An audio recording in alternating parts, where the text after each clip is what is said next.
Good evening, night creatures. Settle in. The Queen Who Chose. The Complete Story of Persephone. Prologue. The girl who became what she already was. There is a story told about Persephone that is not her story. In that story, she is a victim. A girl gathering flowers in a meadow, innocent and unaware, taken by force into darkness by a god who wanted her. Her mother's grief stops the world. The gods negotiate.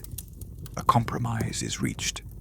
She returns, but only partly, only seasonally, only in the half measure that the pomegranate seeds she ate in the underworld require. She is divided between two worlds, belonging fully to neither, permanently marked by what was done to her. This story is not wrong exactly. The events it describes happened. The meadow, the flowers, the descent, the seeds, the return.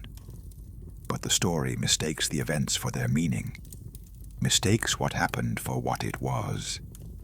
It takes the surface and offers it as the depth. It gives you the plot and withholds the person. The person is more interesting than the plot. The person always is. Persephone, Kor, the maiden, as she was called before she became what she became, was not only the girl in the meadow, she was also the queen of the dead. She was not only the daughter seized from her mother, she was also the divine authority before whom the greatest heroes quailed. The goddess whose mercy was the rarest and most precious thing in all the underworld. The one who sat beside Hades and ruled the kingdom of everything that had ever lived and would ever live. She was not divided by her story. She was completed by it. This is the story that is harder to tell, because it requires sitting with paradox rather than resolving it, requires holding simultaneously the grief and the power, the loss and the finding, the maiden and the queen, the above and the below. It requires resisting the narrative that turns everything into one thing, and instead holding everything as what it was, complex, contradictory, genuinely double. She was the goddess who went down and came back, who came back each time, carrying what the underworld had given her, not as a wound, but as a quality, a depth, a knowledge that the world above did not have and could not have without the descent. She was the goddess of the threshold, of the crossing, of the place between the living and the dead, between spring and winter, between the world your mother knew and the world you discover when you go further than she can follow. She was not a victim, she was a person with a full and extraordinary story, a story that begins in a meadow and ends, does not end, has not ended, will not end, in the deepest kingdom there is. This is her story, the real one, the maiden. Part 1. Before the Meadow. Chapter 1. Demeter's Daughter. She was Demeter's daughter first, before anything else, before the meadow and the descent and the underworld and the title and the throne. Before all of it, she was the daughter of the goddess of grain. This matters more than it is usually made to matter, because who your mother is, what your mother is, shapes the world you grow up in, shapes the texture of your daily existence, shapes your earliest and most fundamental understanding of what the world is and what you are in it. Demeter was the goddess of the growing things. Not only grain, though grain was her most specific domain, the crop that she had taught mortals to cultivate. the agricultural gift that had made civilization possible. She was the goddess of everything that grew from the earth and returned to the earth. The whole cycle of growth and dormancy, planting and harvest, the green world in its annual turning. She was, more than any other god, the goddess of the earth's productivity, of what the earth gave and what it required in return, of the relationship between the human community and the natural world that sustained it, the careful, attentive, reciprocal relationship that good farming required and that Demeter embodied. She was also a mother in a way that the other gods were not quite mothers, not the absence of love in the other divine mothers. Hera loved her children, Aphrodite loved Eros, the various nymph mothers loved their divine offspring. But Demeter's love for her daughter was something different in its quality, more total, more absorbed, more completely organized around the fact of the daughter. She was a mother who was primarily a mother, and this was not a diminishment of her divine nature, but an expression of it. The goddess of the earth's productivity, of what the earth gives and sustains. This goddess was also the goddess of the deepest form of giving and sustaining. Kor grew up in this love, grew in it the way things grew in Demeter's fields, tended, nourished, watched over.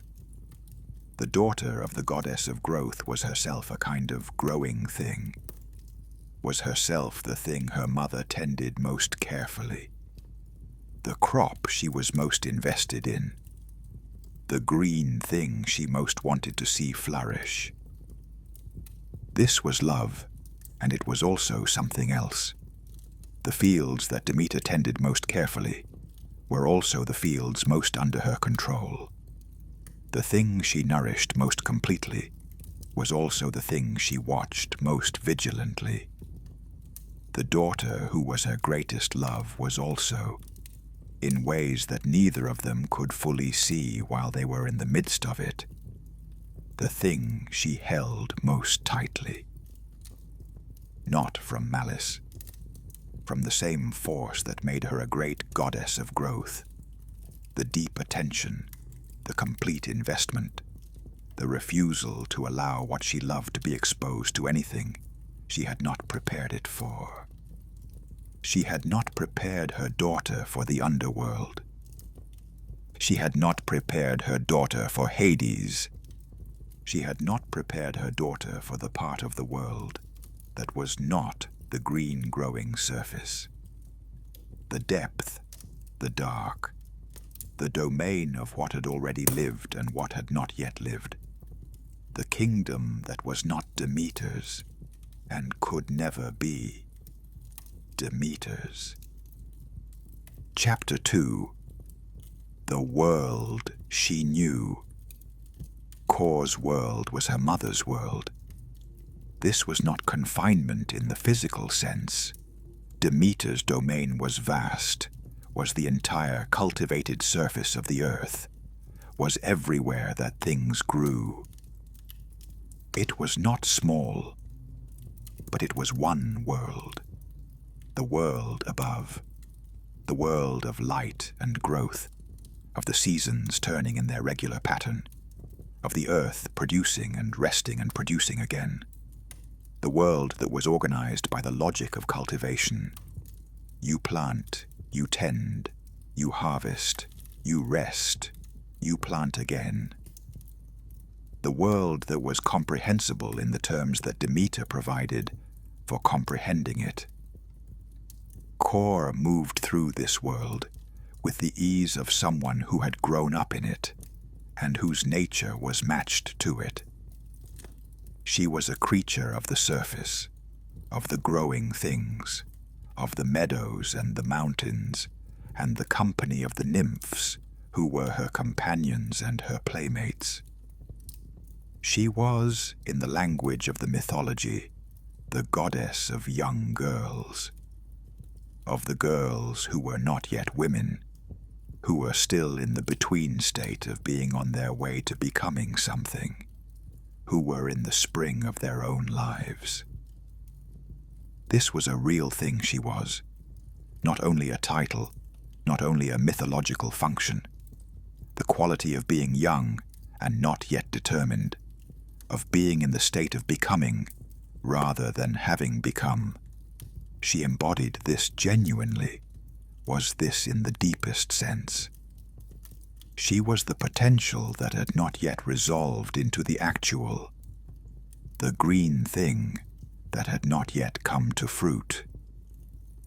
The paradox, which she would not understand until much later, was that this state, the state of being the eternal girl, the perpetual maiden, the forever becoming, was itself a kind of not quite being.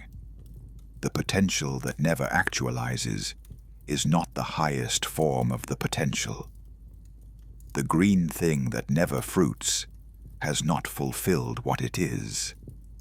She was complete in her springness, but she was also, though she could not yet feel this, ready for something more.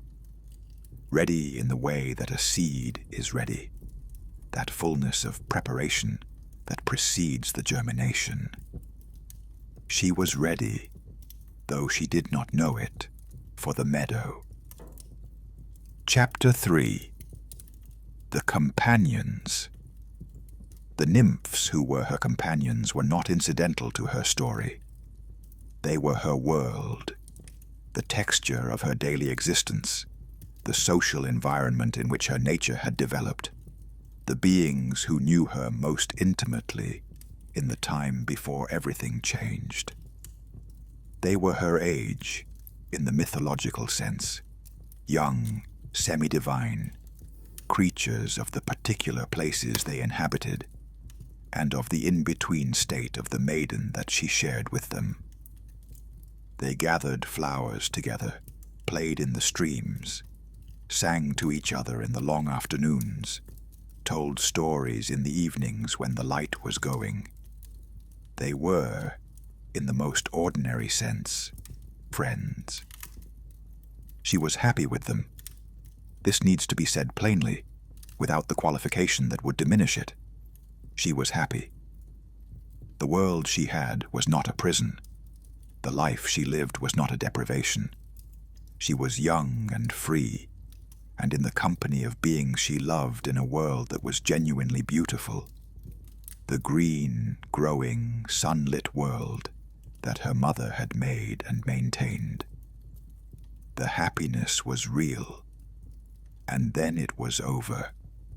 Not because happiness was wrong or insufficient, but because things change, and she was a thing that was going to change, and the meadow was where the change began. The companions who were with her on the day of the meadow, the day the ground opened, dispersed in panic. This is one of the most human things in the entire story, and one of the most true. They scattered. When the impossible happened, when the earth opened and something came from beneath it that was beyond anything their world contained, they ran. They left her, not from cowardice exactly. From the human response to the utterly unprecedented, the response that is flight, is the animal instinct to get away from what cannot be understood. They were not equipped to stay. They were creatures of the surface, of the nymph's semi-divine, but fundamentally mortal orientation. The underworld was not their domain. They could not follow where she went. She was alone when she went down. This too was true to something. The most significant crossings are made alone. Not because companions are unwilling, but because certain thresholds are thresholds that can only be crossed by the person who is crossing them, that cannot be shared even by the most devoted companion. The descent was hers alone.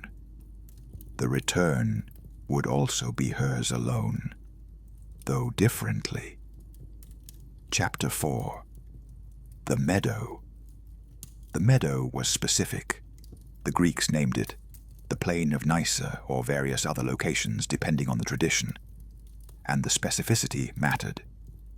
It was not an allegorical meadow, not a symbolic space, not the meadow as innocence of the moral fable. It was a specific place in the specific world, with specific flowers and specific light, and the specific quality of a summer afternoon. She was gathering flowers. This too was specific, not gathering flowers as a symbol of her innocence, not as a narrative device to put her in the right place for the plot to happen. She was gathering flowers because she liked flowers, because it was a thing she did, because the afternoon was lovely, and the flowers were there, and gathering them was pleasant. The Narcissus. There are multiple versions of what happened, and the version with the Narcissus is the most poetically precise. The Narcissus was placed there by Gaia, by the gods, by whatever force was arranging what was going to happen next, specifically to catch her attention. It was unusual.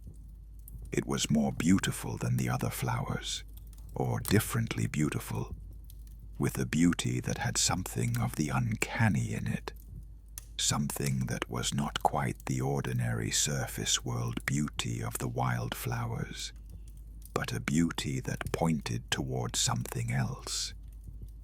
She reached for it. The ground opened. This moment, the reaching, the opening, has been read as the moment of her victimization, the moment when the innocent girl was seized by the predatory god. And the violence is real, the seizing is real, the lack of her consent is real. All of this is true, but there is also this. She reached for the flower. She moved toward the unusual thing. She did not stand back from the strange and beautiful thing that was different from the ordinary flowers. She moved toward it.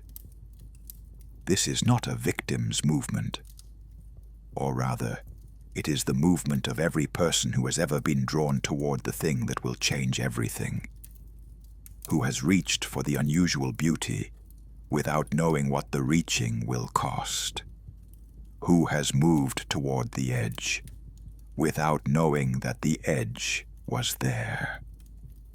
She did not know what she was reaching toward. This is true, but she reached, and the ground opened. Chapter 5. The Descent. The chariot came from below. Hades, the god of the dead, the lord of the underworld, the king of the kingdom that received everything that had ever lived. He came from below, and he took her, and he went back down. She screamed. The mythology is clear about this. She called for her mother, called with the full voice of a person who was being taken somewhere they did not choose to go, who was separated suddenly and violently from the world they knew. The scream was real. The terror was real. The unwantedness of what was happening was real. The descent was not gentle. The underworld was not the world she knew. Everything that the chariot carried her away from, the light, the flowers, the companions, the familiar smell of Demeter's earth, was replaced by the dark and the cold, and the sound of the chariot wheels on stone, and the sense of going down, when her entire life had been organized around being above. She descended, and as she descended, something was happening that the mythology does not fully tell, because the mythology is more interested in the plot than in the experience.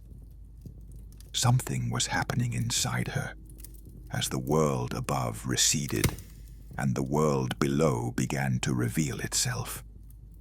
Not acceptance, not immediately, not the graceful resignation of the person who makes peace quickly with what cannot be changed. Something more complex and more interesting than acceptance. Recognition. The word seems wrong, given that she had never been to the underworld before. But recognition does not require prior conscious experience. It requires only that something in you knows what it is encountering, even if the conscious mind has never encountered it before. Recognition is the experience of finding the thing your nature was already shaped for, even if you did not know your nature was shaped for it. The underworld was dark and cold, and nothing like Demeter's world, and something in her, not everything, not the part that was screaming and calling for her mother, but something, recognized it. Part 2. The Kingdom Below. Chapter 6. The First Sight of Hades' Kingdom. The underworld was not what the surface world imagined it to be. The surface world imagined it in terms of what the surface world valued, as the absence of those things. No sunlight, no growing things, no warmth, no color. The gray, bloodless, dim existence of shades. The departed selves of the dead, moving through the underworld without the vivid embodied reality of the living. The surface world understood the underworld as a place where everything that made life valuable was missing. This was not wrong, exactly, but it was incomplete in the way that all descriptions from the outside are incomplete. They see what is absent in relation to their own world, and miss what is present in relation to itself.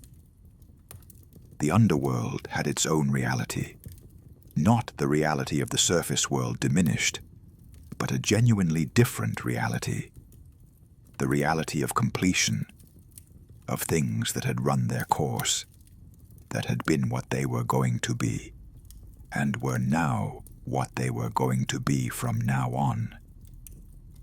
The reality of the past made permanent. All the people who had ever lived, present in their essential form, no longer in the process of becoming, but finished with becoming, and now simply being. There was a specific quality to this reality that the surface world did not have. The surface world was always in process, always partial, always on the way to something else. Things grew and changed and developed and died, and none of them was ever complete because completion was always in the future, always just ahead. The underworld had completion.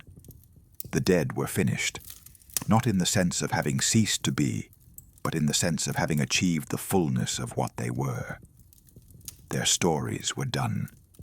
Their characters were set. They were, in a sense that the living never quite were, fully themselves. She saw this in the first passage through the underworld, in the first encounter with the reality of this place. She saw it with the eyes of someone who was still alive, still incomplete, still in process. And she saw that the completed had its own kind of dignity that the incomplete could not have. This was not the lesson she had expected from the underworld. She had expected, if she had expected anything in those first overwhelmed moments, the gray diminishment that the surface myths described. She had not expected to be confronted with a form of reality that was different from everything she had known, but not inferior to it. Chapter 7. Hades. She had to look at him. She had to see him. the one who had brought her here, the god who ruled this place. Hades was not what she had expected. He was not the monster of the surface world's imagination, not the terrifying, malevolent, darkness-embodying figure who took what he wanted because he could. He was a god, a full, complex, specific god, with a character and a nature and a domain that were his own, and that he inhabited with the authority of someone who had been doing it for a very long time. He was quiet in the way of someone who spent most of their existence in the company of the dead, who had long since moved past the need for the social performances that the divine court on Olympus required, who had settled into the genuine, which was quieter and less spectacular than the performed. He was serious without being humorless. He was powerful in a way that did not need to announce itself. He had wanted her. This was real, and she knew it, and she held it without softening it. He had wanted her and had taken her, and the taking was not excused by the wanting, was not made acceptable by what it produced. She had not consented. The meadow had not been offered as a choice. And yet, she looked at him and she saw someone who was, beneath the act of taking, genuinely something. Not the caricature of evil that the surface world had projected onto the god of the dead. A being with a nature, a specific, genuine, complex nature, who was in his own way, alone in the way that only the most isolated people were alone, who had been given, or had chosen, the traditions varied, the domain that all the living feared, and that no one visited willingly. He ruled the dead. Not from cruelty. The dead were not in his domain as a punishment for dying. He ruled the dead because someone had to, because the kingdom of everything that had ever lived was a real kingdom that required governance, that had its own order and its own necessities and its own form of justice. He was the administrator of the universe's most important function, the reception and ordering of the dead. She saw this. She was not yet reconciled to where she was or how she had gotten there. But she saw what he was, with the specific clarity that she was developing, the ability to see what actually was there, rather than what the received narrative said was there. She said nothing at first. She waited. She watched. She began, with the deliberate patience of someone who understood that she was in a situation that required patience, to learn the nature of the place she was in. Chapter 8. The Shades. She encountered the dead. This was the most extraordinary thing about the early period in the Underworld. Not the strangeness of the kingdom, not the absence of the surface world, not even the presence of Hades. The shades of the dead were the most extraordinary thing, and they were extraordinary in a way she had not been prepared for.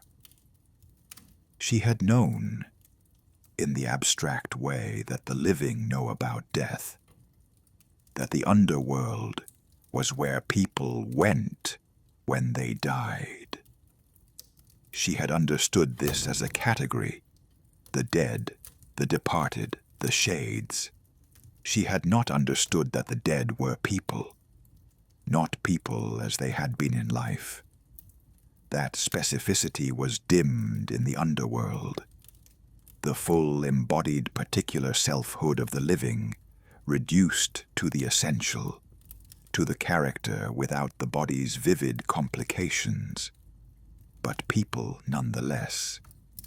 Not an undifferentiated mass of departed souls, but specific individuals who had been specific individuals in their lives, and who remained in the particular way the underworld preserved, specific.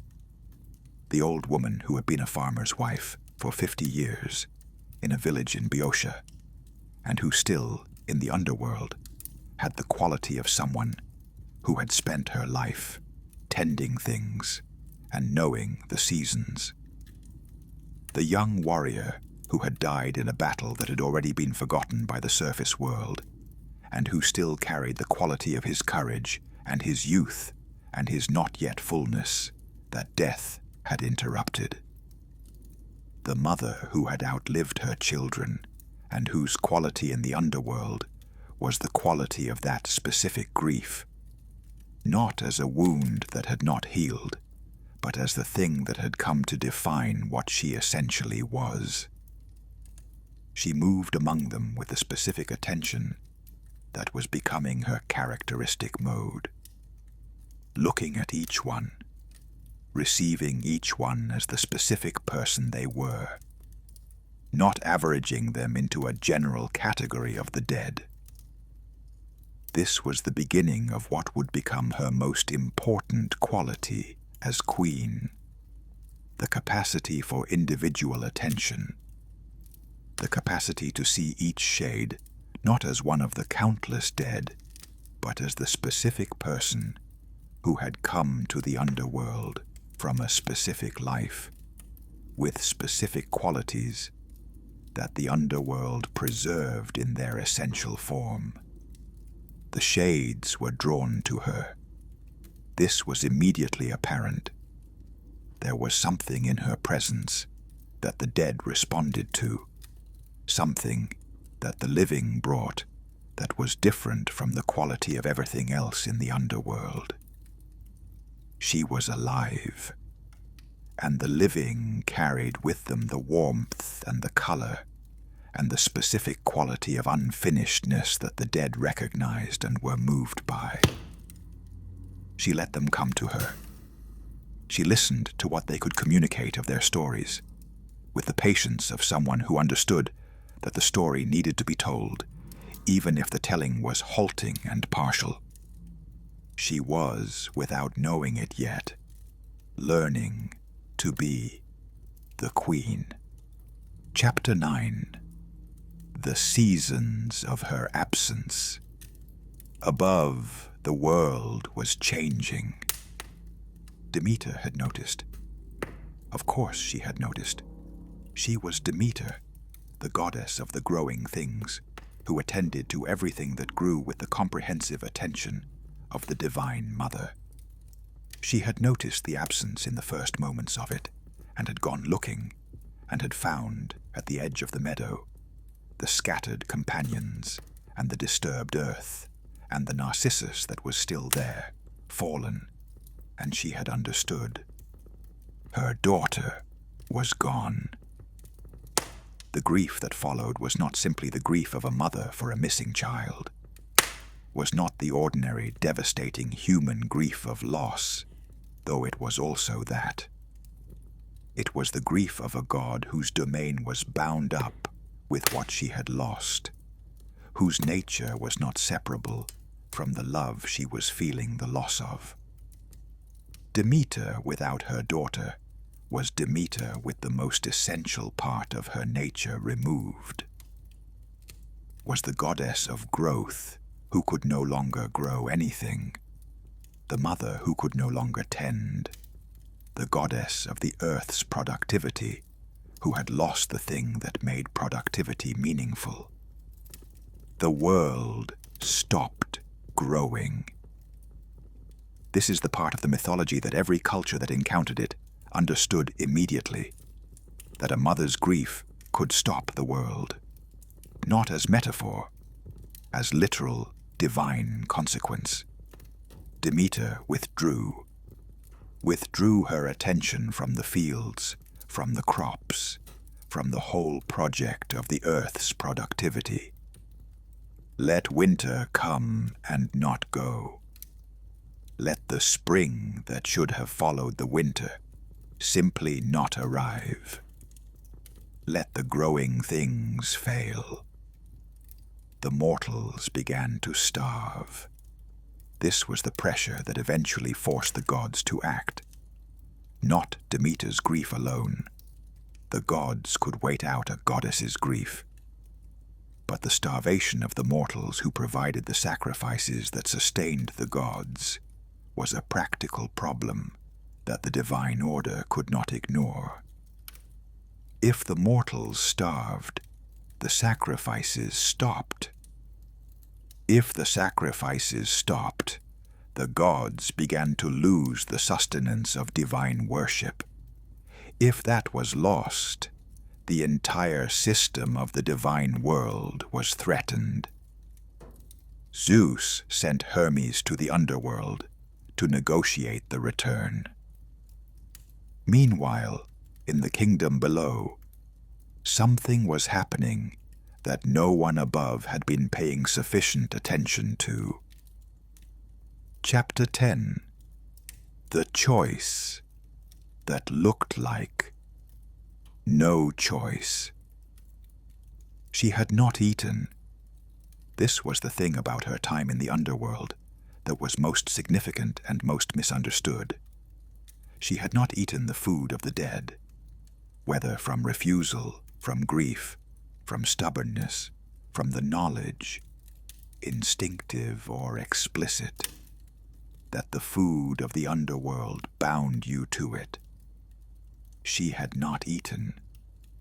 She had been in the underworld for a period. She had encountered the shades.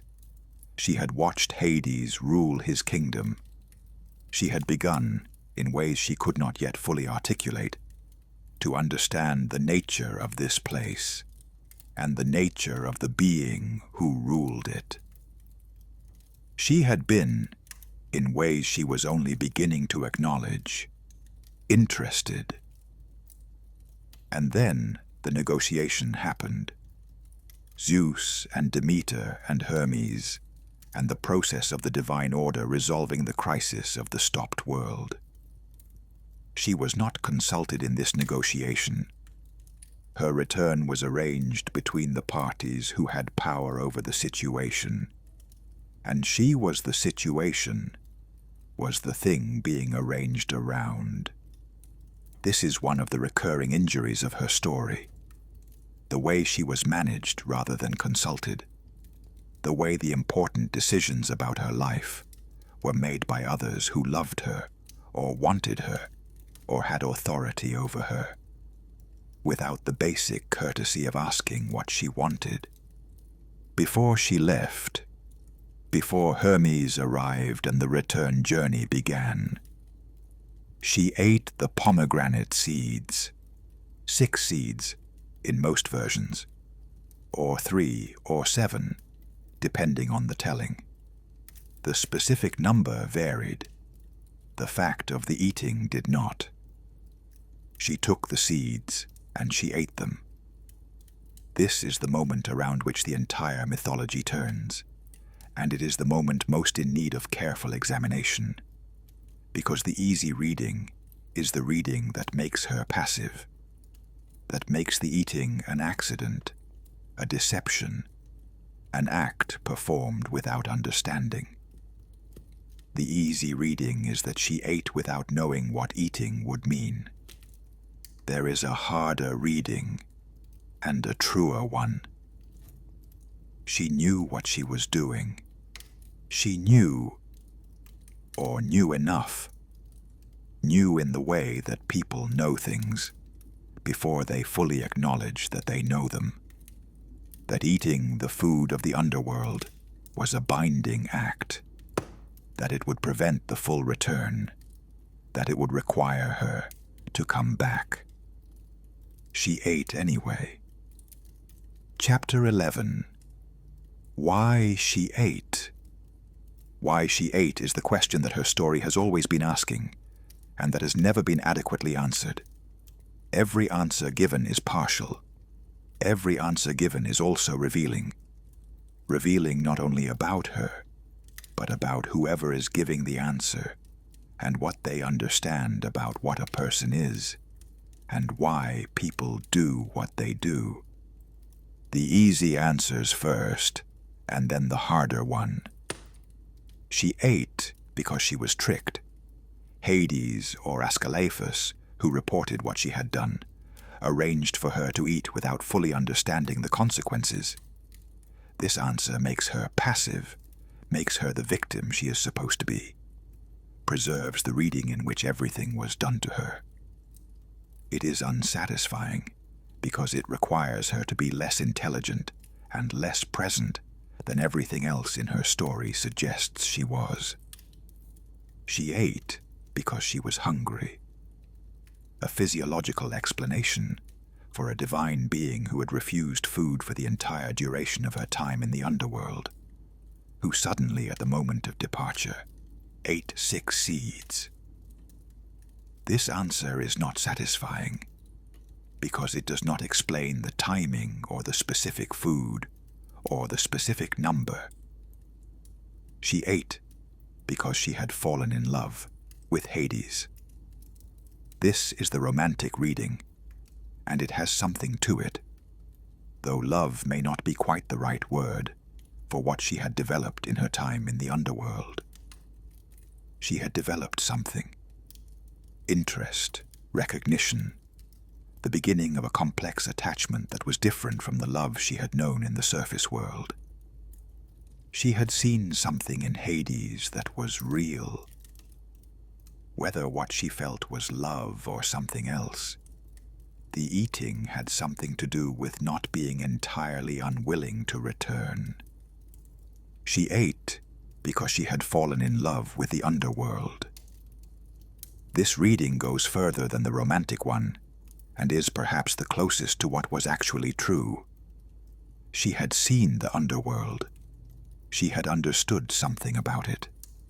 She had found in it, in the completed quality of the dead, in the specific nature of the kingdom, in the dark that was different from the surface light, but no less real, something that she had not expected to find, and that she did not want to leave entirely. She ate because she chose to, not as a conclusion that eliminates all the other reasons, but as the frame that contains them.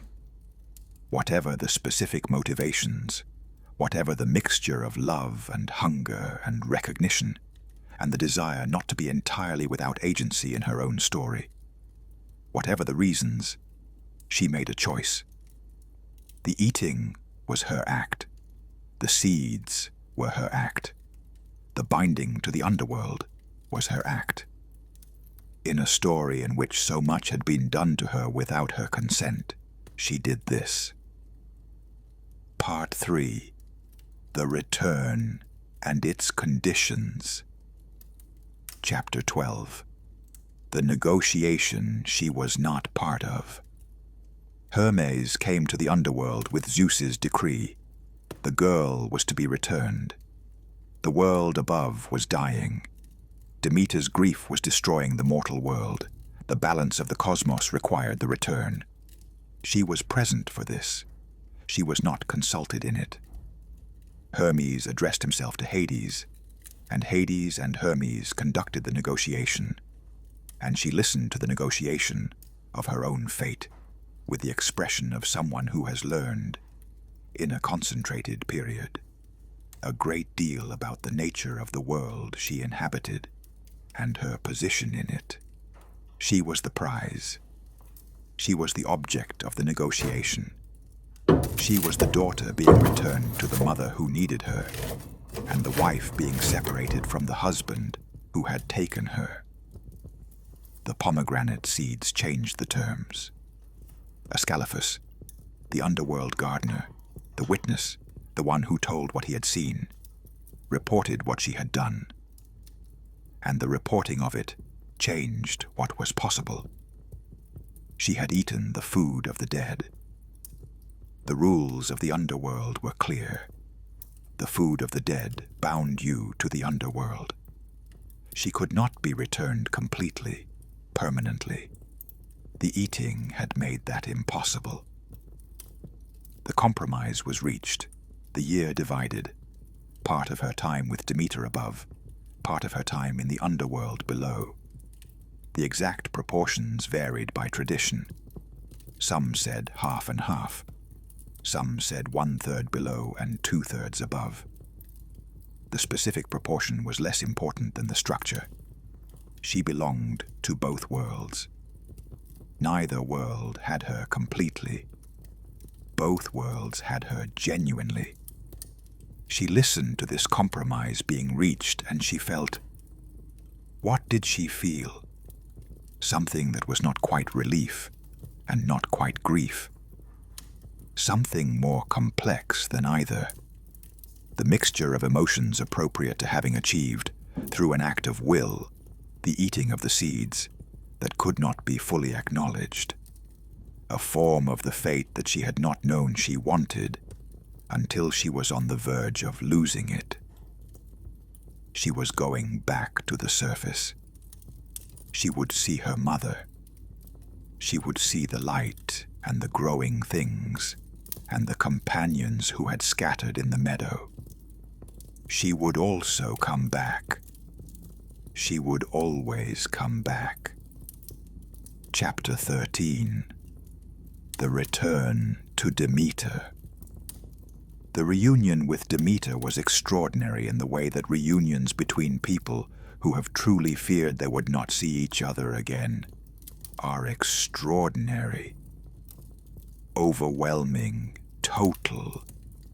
The specific relief that only the feared loss and the found restoration can produce. Demeter wept. Kor wept. They held each other with the specific quality of holding that comes after separation. The holding that is aware of the gap it is crossing, that is doing more than maintaining contact, but is also closing the distance, reasserting the connection that the separation had put at risk. The world began to grow again. This is the most beautiful thing in the entire story. That the reunion was world-making.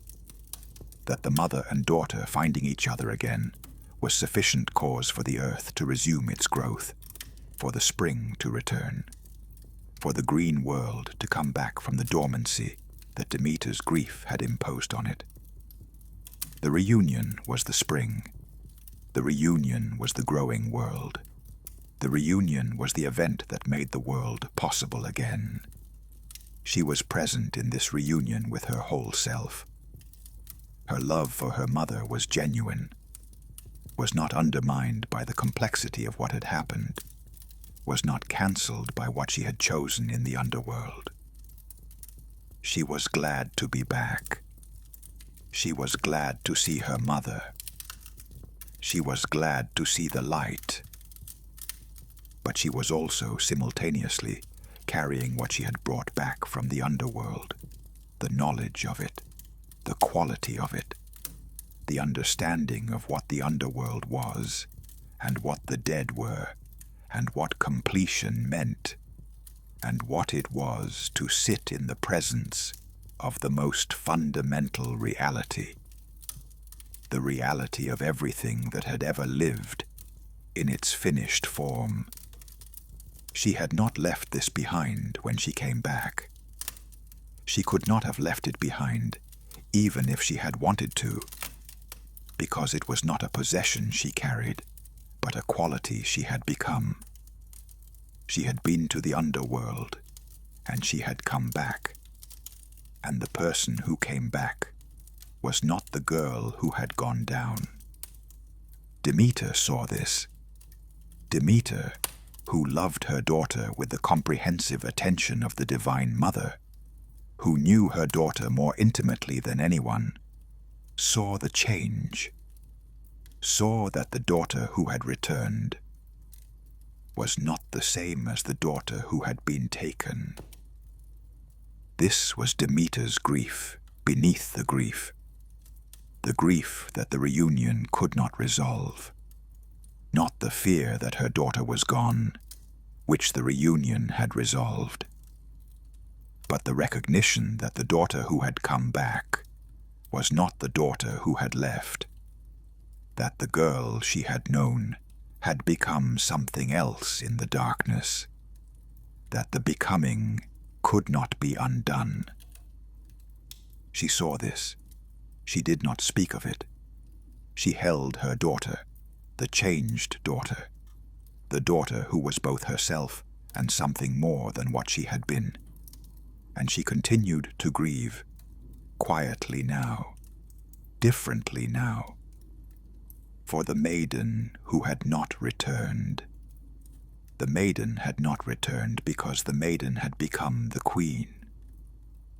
The Queen. Part 4. The Making of a Ruler. Chapter 14. What she learned in the dark. She went back. The first return to the underworld. The first deliberate descent.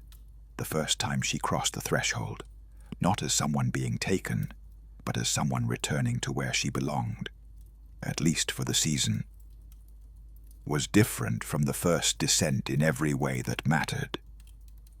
She went as herself now, as someone who had been to the underworld and come back and who was returning with the understanding she had gained. She went as someone who had negotiated, not directly, not consulted in the formal negotiations, but who had shaped the negotiation through the act of the seeds. Her own dual existence. She went as someone who had learned what the dark taught. The dark taught this, that the dark was real, not as the absence of light, as its own kind of reality, with its own qualities, its own truths, its own forms of knowledge that the light could not provide. The light revealed surfaces. The light showed you what things looked like, showed you the colors and the shapes and the relative positions of things. The light was the condition of the surface world's comprehensibility, the thing that made the world visible and therefore navigable. The dark revealed depths. The dark showed you what things were when you could not rely on their surfaces, what they were when the easy visual comprehension was removed, and you had to know them differently, from the inside, from the quality of their presence, rather than the quality of their appearance. She had learned to know the underworld this way, had learned its inhabitants this way, had learned Hades this way, had learned her own responses to it, her fear and her grief, and her strange, unexpected recognition. This way. This knowing in the dark was a form of knowledge that the surface world did not teach, and could not teach, because the surface world was organized around the light's revelations. She had the dark's knowledge now. She carried it back with her every spring when she returned above, and she carried it back below every autumn when she returned to the underworld. She was the bridge between the two knowledges, the one who had been in both, and who brought each to the other. Chapter 15. The Education of a Queen. The second time in the underworld was different from the first, in a way that she felt from the first moment of the descent. She was not being taken. She was not afraid. She was returning to a place that was, in the complicated and particular sense that only true duality could produce, hers. She took up her role with the deliberate attention of someone who understood that the role was serious and required serious preparation, not the preparation of study. She was learning by doing, the only real preparation available.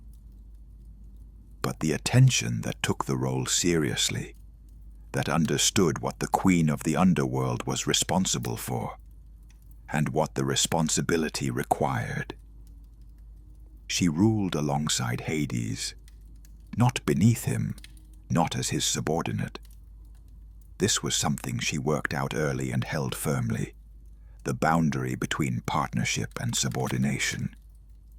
She was his queen, his equal in the governance of the underworld, his complement in the dual authority that the kingdom required. They were different rulers in ways that made them more effective together than either would have been alone.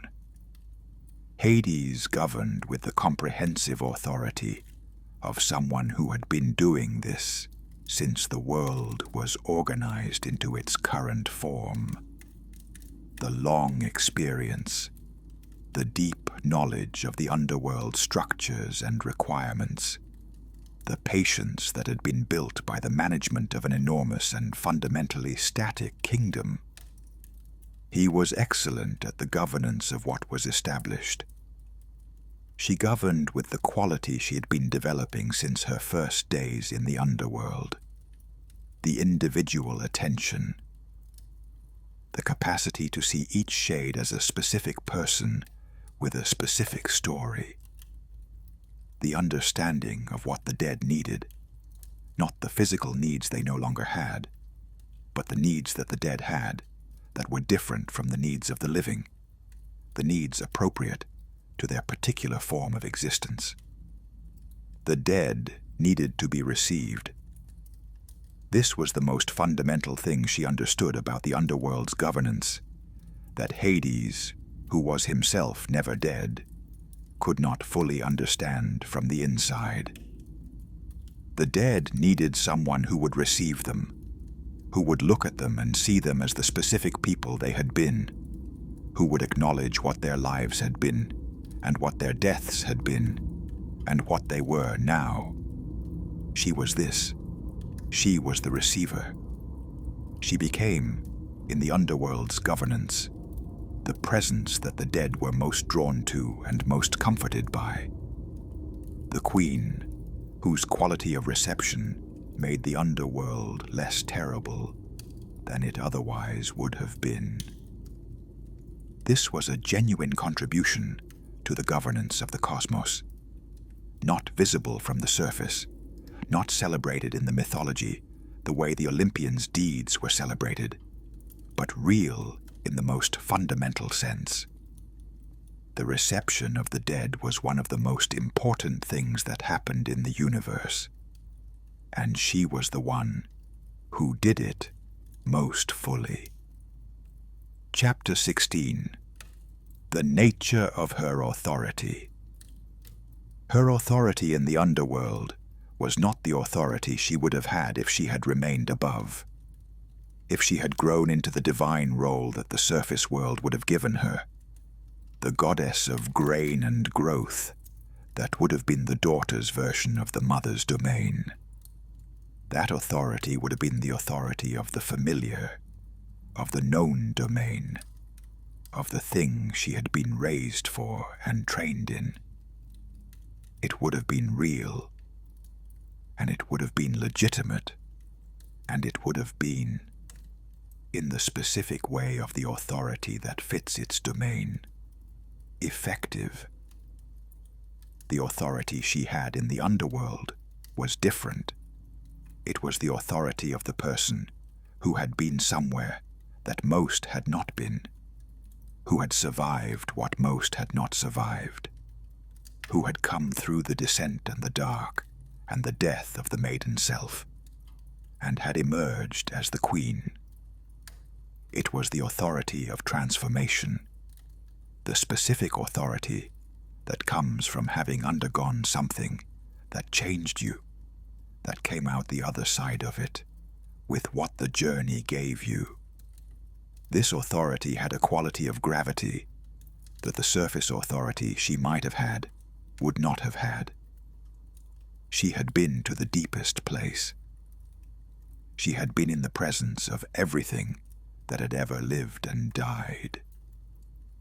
She had sat in the completion that the underworld was, and had understood it, and had come back carrying the understanding. The heroes who came to the underworld, and they came periodically on the various impossible quests that heroic mythology required, all encountered her. not as the maiden, not as the girl from the meadow, but as the queen.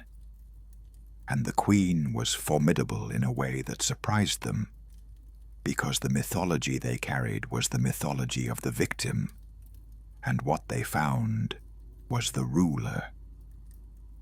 Orpheus came with his music, seeking to recover Eurydice.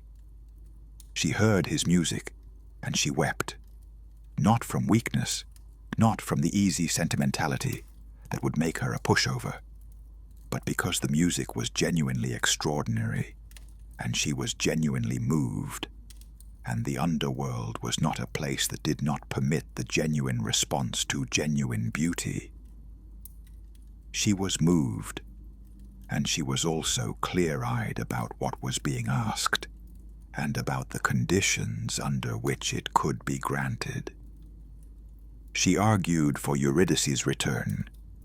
She made the case to Hades, who was more inclined toward the strict application of the underworld's rules. She was the mercy in the kingdom, the space of the possible exception, the opening toward the extraordinary case. Her mercy was not weakness. It was the recognition that the rules were for the ordinary cases, and that the extraordinary case required the extraordinary response. She was not always merciful. She was just. And justice in the underworld was the application of the appropriate to the specific case, which sometimes meant mercy, and sometimes meant the strict upholding of the rule. She was the queen, not the girl who had been taken. The Queen. Chapter 17.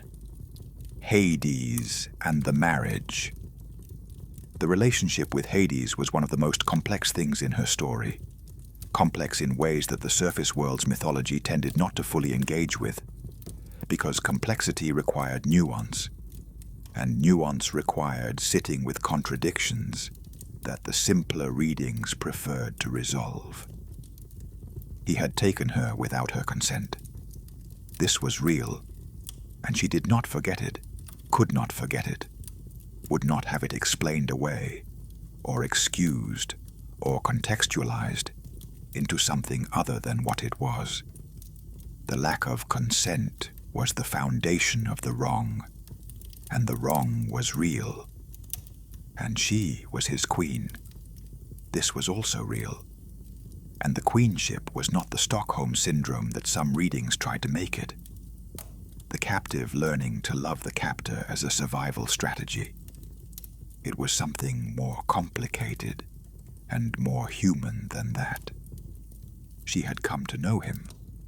Over the seasons of the underworld, the repeated returns, the long periods of shared governance of the most serious domain in the universe, she had come to know him in the specific way that you know someone you have worked alongside in difficult circumstances, that you know someone you have been with in the place that most people never see, that you know someone who has shown you what they are when no one is performing.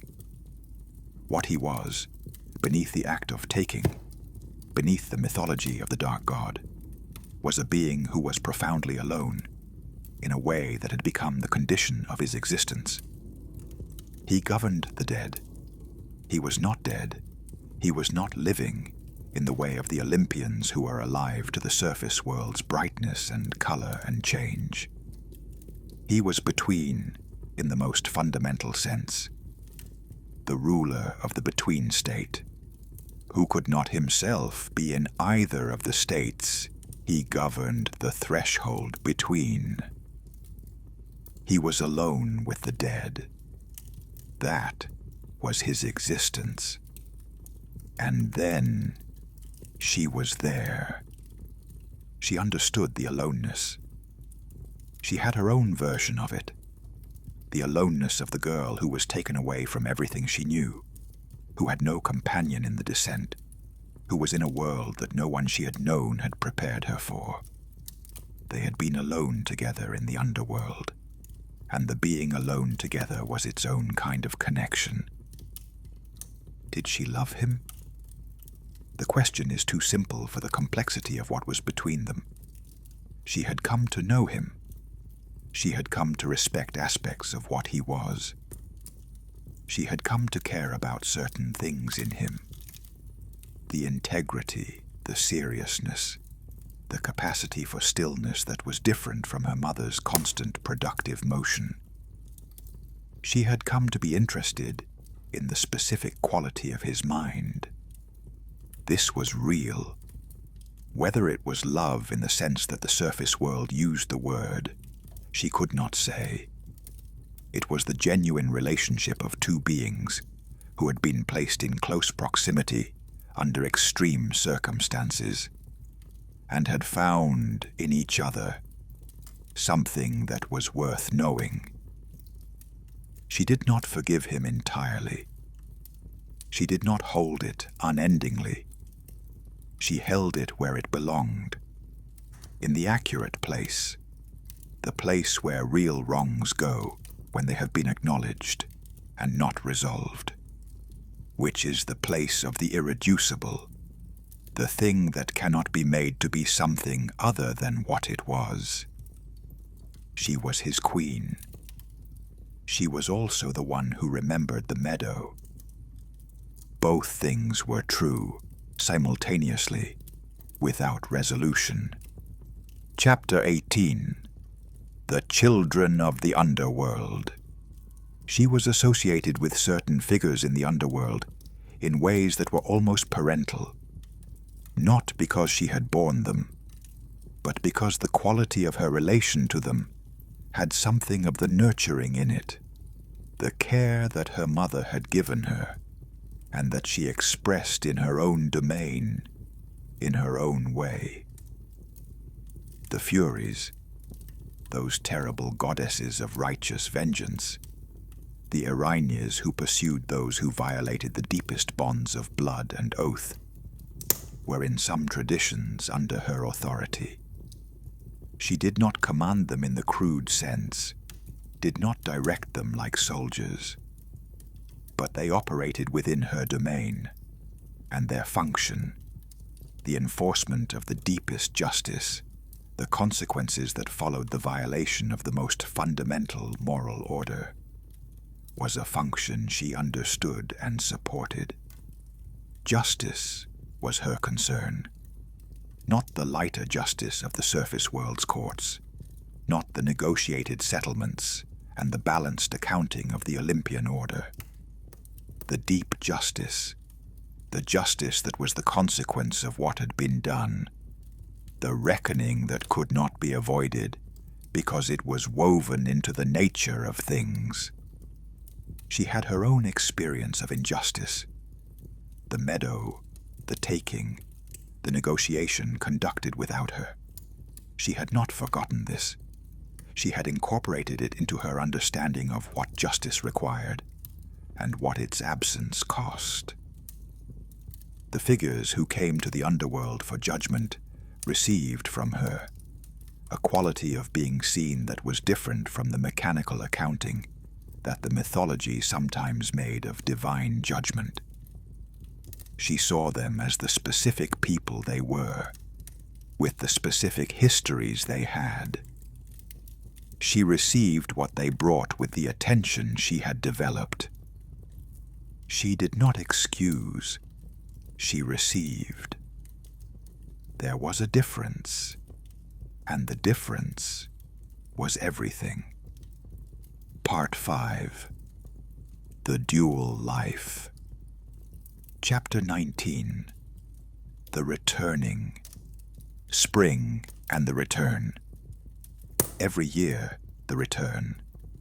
Every year, the ascent from the underworld to the surface, the crossing of the threshold from the below to the above, the re-emergence into the world of light and growth and the living.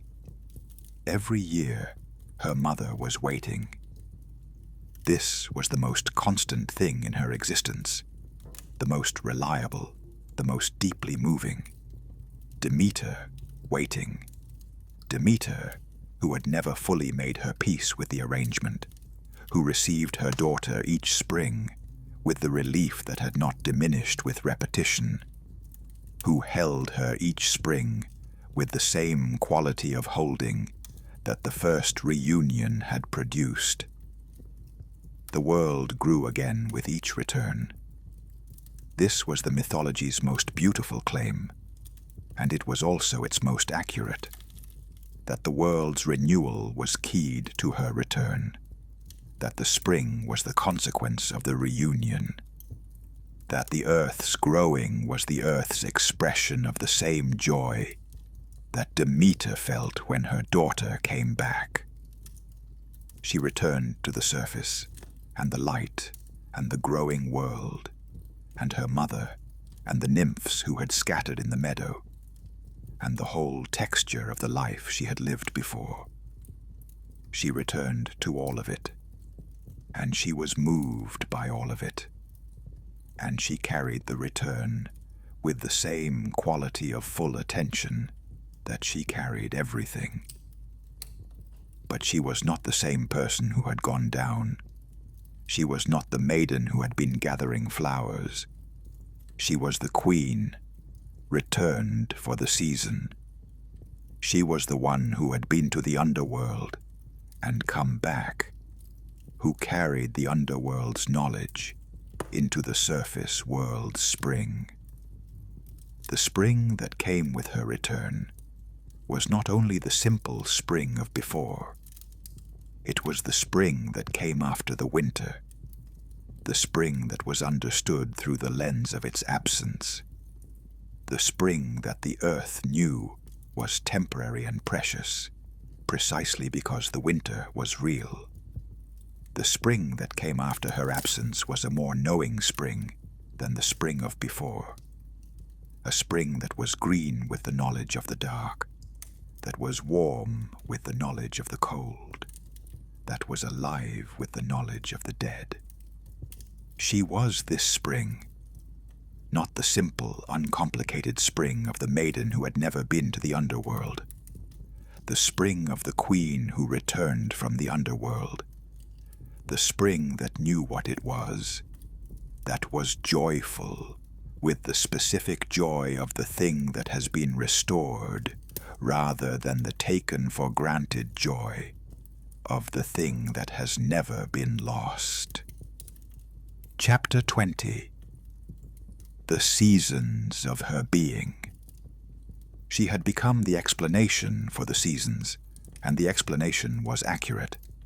Not mechanically accurate, not the literal cause and effect of divine machinery, but accurate in the deeper sense that the seasons were the structure of what she was, the temporal expression of the dual nature that the pomegranate seeds had made permanent. She was spring, and she was winter. She was the return and the descent. She was the above and the below, the light and the dark, the growing and the completed. This dual nature was not a division. The mythology that read her as divided, as the half-maiden, half-queen, as the person who was permanently incomplete because she belonged to two worlds rather than one, missed the point.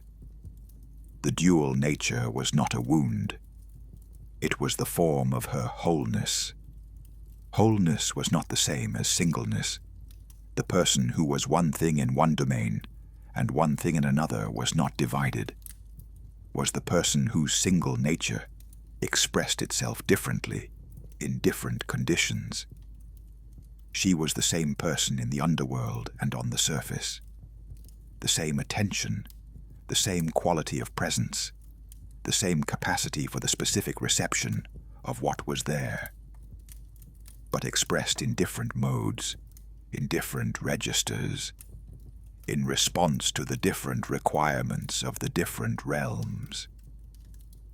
This was actually the most sophisticated form of being, the being whose nature was rich enough to be genuinely at home in radically different conditions, who was not diminished by the contrast, but enlarged by it, who knew light because she knew dark, and knew dark because she knew light, and therefore knew both more fully than the being who had only ever known one. She was the goddess of the threshold between life and death, between the above and the below, between the seasons. And she was the goddess of this threshold, not because she was stuck between two worlds, but because she genuinely inhabited both, carried both, was the living bridge between them. This was her greatness, not the greatness of the hero who achieves a single extraordinary thing, the greatness of the one who holds the most fundamental opposition in the structure of the world, and is not torn apart by it, but is made more complete by holding it. Chapter 21. What she gave the mortals.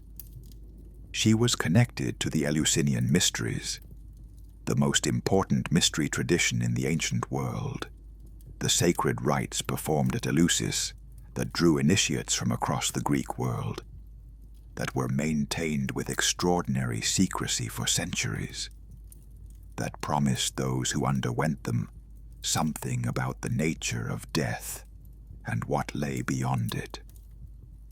The mysteries were not only Demeter's, though Demeter was their primary divine figure.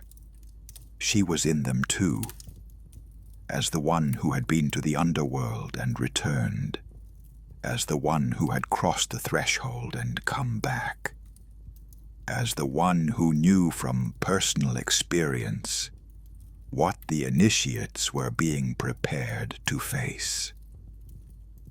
What she gave the initiates was not information. The mysteries were not an information delivery system. They were an experience of something that could not be adequately conveyed in words, and that was therefore transmitted through the ritual encounter rather than the doctrinal statement.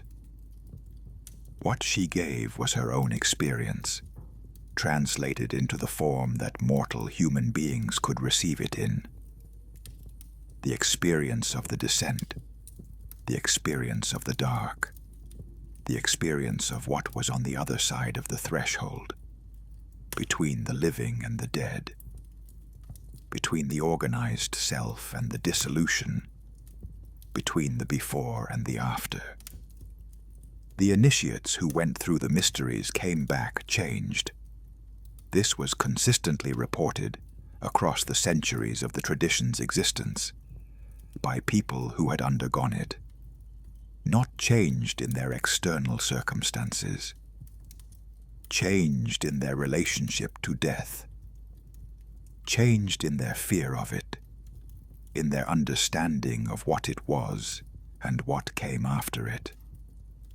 She was the source of this change, not directly, not through divine intervention that reached into each initiate's experience and rearranged it, but through the tradition that she had made possible by having been to the underworld herself, by having survived the descent and returned, by having demonstrated that the crossing was survivable and that what was on the other side was real and could be known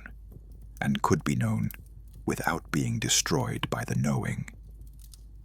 She had gone down so that others could know, in the ritual form that the mysteries provided, what she had experienced directly. This was perhaps the most generous thing she did, the translation of her personal experience into the form that could help others face what she had faced. Chapter 22. The Heroes Who Came. They came to the underworld, the heroes, on the various impossible errands that made up the heroic mythology. They came to steal the three-headed dog, to rescue the beloved, to bring back the dead, to retrieve the object that could only be found below. They all came to the underworld. and they all encountered the queen. Heracles came with the hubris of the hero, who believed that the rules that governed ordinary beings did not apply to him, who came into the underworld with the force that had characterized everything he did. He encountered the queen, and he adjusted, not from fear exactly, but from the recognition that the force he usually relied on was not the appropriate instrument here, that the underworld required a different mode of engagement. She received him with the clarity she brought to all her encounters. She saw him, the specific Heracles, with his specific qualities of strength and hubris and surprising capacity for suffering, and the specific sadness that ran through the heroic career alongside the glory. She received him as this specific person, and not as the category of hero. She let him take Cerberus, not because she had no choice. She was the queen, and the queen had authority, but because the letting was the appropriate response to the specific case.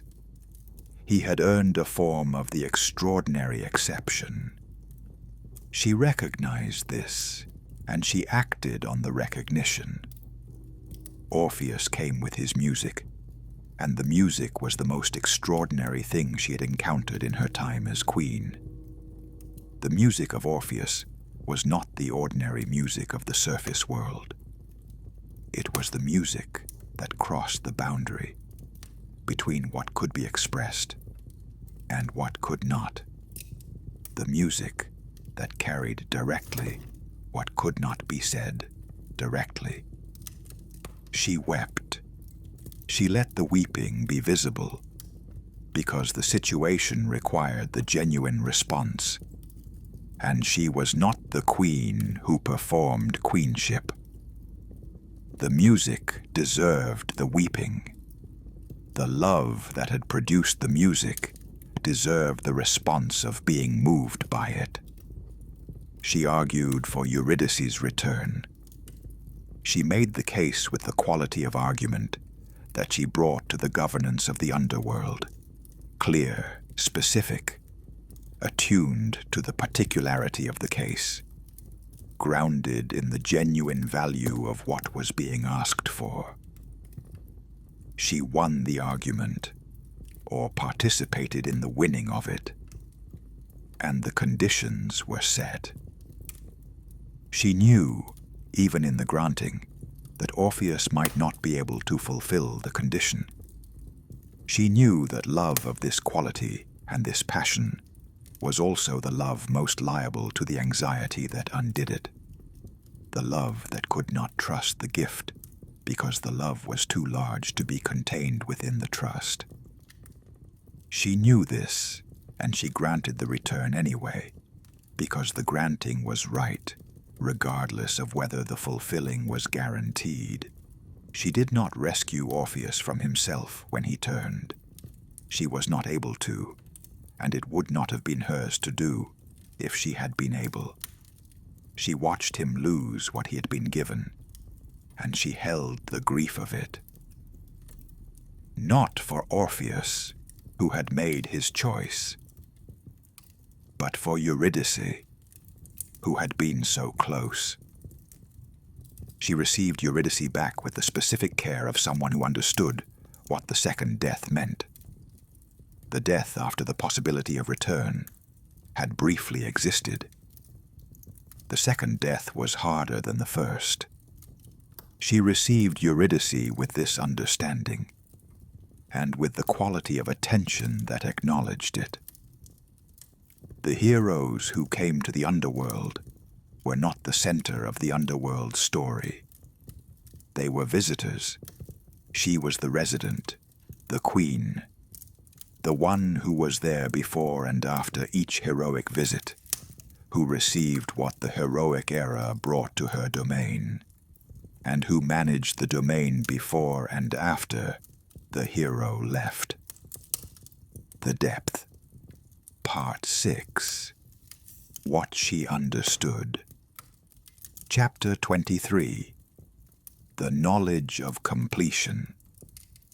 The Underworld taught her what the surface world could not teach, what completion was. The surface world was organized around the incomplete. Everything on the surface was in process, was growing or dying, building or eroding, becoming or unbecoming. Nothing on the surface was finished. Even the mountains were changing, slowly but genuinely. The geological process moving with the patience of the very long time. Even the apparently permanent things were in motion. The dead were complete in a way that nothing on the surface was complete. Their stories were finished. Their characters were set. They were, in the precise sense, what they had been, not what they were becoming, or what they had been becoming, but what they fully and finally were. This completion was not only sad. The mythology tended to make it sad. The gray shades moving through the gray underworld diminished from the vivid life of the surface. But she had seen something more. She had seen that the completion had its own dignity, its own form of reality that the process of the surface world could not have. The warrior who had been brave was, in the underworld, brave, finally, completely, without the qualification of the ongoing life that might have undone the bravery in some future test. The mother who had been loving was loving, not on the way to being loving, not in the process of becoming the thing she was trying to be, but fully and permanently what she had been at her best. The completion was a form of freedom, not the freedom of the living, which was the freedom of the open future, the freedom of the things that had not yet happened, the freedom of the finished, which was the freedom from the anxiety of what would happen next, from the fear that the story would turn, from the uncertainty of the ongoing. She brought this understanding back to the surface every spring. It changed the quality of her presence in the world of the living, gave her a relationship to the present moment that the purely surface world understanding could not produce. She knew, from her time with the completed dead, what it meant for a thing to be what it was. She brought this knowing to every encounter with the living. The living were incomplete. This was not their failure.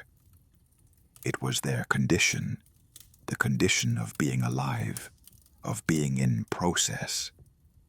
But knowing the completion gave her a tenderness toward the incomplete that was different from the tenderness of one incomplete being for another. The tenderness of the one who had seen the end and knew that the process was going somewhere, that the story was moving toward something, that the incompleteness was not the final word. Chapter 24. The wisdom of both worlds. She was the most knowledgeable of the gods in the specific sense that mattered most. She knew both worlds. The Olympians knew the surface world. They were of it, were organized around it, governed it, and were sustained by it and understood it, with the comprehensive knowledge of beings who were native to it. But the underworld was not their domain, and not their knowledge. They knew of it, knew about it, knew its structure and its gods and its function, but they did not know it. Hades knew the underworld. He was of it, was native to it, had governed it since the world's current organization began. But the surface world was not his domain in the same intimate way. He visited it rarely, was most fully himself in the darkness below, was shaped by the qualities of the underworld in ways that the surface world was less accessible to. She knew both. This was the unique thing, the thing that no other divine being had, and that she had specifically because of the specific form of her story, because she had been taken and had come back, because she had been given the dual existence that the pomegranate seeds had made permanent, because she was both the girl of the green world and the queen of the dead world. This dual knowledge was not just the possession of more information, it was the possession of a different kind of understanding. The understanding that came from the comparison, from the knowing of each world in the context of the other, from the capacity to see what each world was precisely, because she could see it against the background of what it was not. She knew what life was because she knew death. She knew what completion was because she knew process. She knew what the dark was because she knew the light. She knew what the light was because she had been in the dark. This was the wisdom that she carried, not the wisdom of the long life accumulated on the surface, not the wisdom of the ancient divine authority, not the wisdom of the oracle's divine vision, the wisdom of the threshold, the wisdom of the crossing, the wisdom of the person who has been in both places and who carries each as the lens through which the other is seen. Chapter 25. The question of what she wanted. It was asked of her in various forms, by various people who encountered her in either of her domains, by the mythology that told her story, by every reader who came to her story with genuine attention. What did she want? The question seemed simple and was not simple. The question assumed that there was a single thing she wanted, or a hierarchy of wants that could be expressed, or a version of her story in which her wants had been consulted and either honored or violated. The question assumed the clean narrative in which the protagonist's wants were the story's engine, and the story was the story of whether the protagonist got what they wanted. Her story was not that story. What she had wanted in the meadow, before the ground opened, she had wanted the flower. The unusual, beautiful thing that was unlike the other flowers. She had wanted to look at it more closely, to have it, to understand what made it different. This was what she had wanted in the moment that the story turned. What she had wanted in the first terrible period of the Underworld. She had wanted to go home, had wanted her mother, had wanted the light and the surface, and the companions, and the world she knew. This was real, and was not the only thing that was real. What she had wanted when she ate the seeds, this was the question that her story most insisted on, and it was the question that was most resistant to the clean answer. She had wanted to not be entirely without agency in her own fate.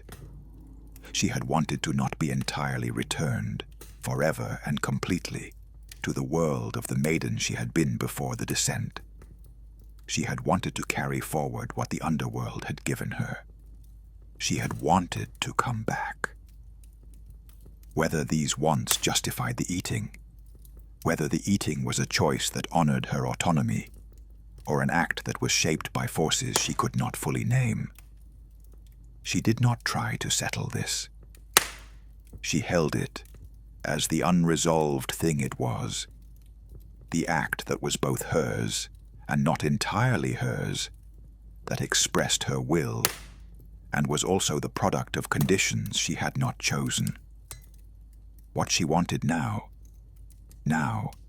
in the long centuries of the dual existence, the spring returns and the autumn descents, and the governance of the Underworld, and the reunion with her mother that was always moving, was harder to say. Not because she had no wants, but because the wants had become integrated with what she was, in a way that made them indistinguishable from her nature. She wanted to do her work.